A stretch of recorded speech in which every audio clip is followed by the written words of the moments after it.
2 years ago, homes in the street behind me were devastated by the extreme flooding caused by Storm Dennis.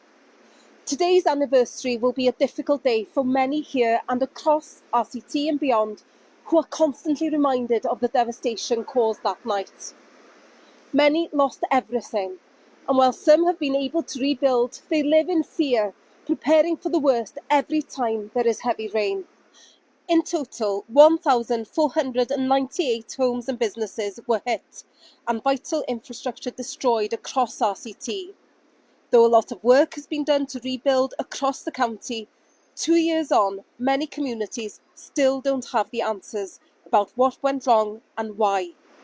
2020 wasn't the first time communities like this one have been flooded, and sadly, with the impact of climate change expected to increase, it's likely some will be flooded again.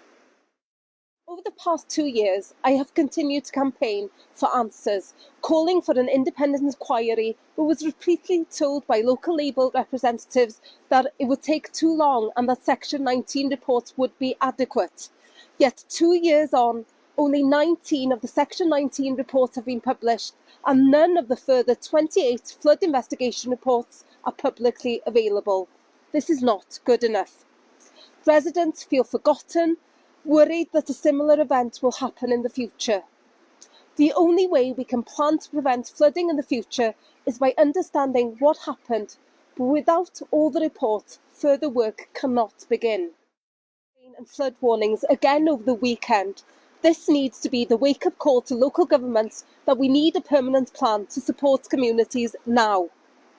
Wales should look to establish a Welsh flood forum, similar to the one in Scotland, to act as a voice for at-risk communities, providing practical support as well as advocating on their behalf. Alongside a review into the 2020 floods, secured as part of the cooperation agreement between Plaid Cymru and the Welsh Government, it will provide some peace of mind to communities that continue to be traumatised by the events of 2020. We must do everything possible to support at-risk communities and mitigate the impact of floods as far as possible.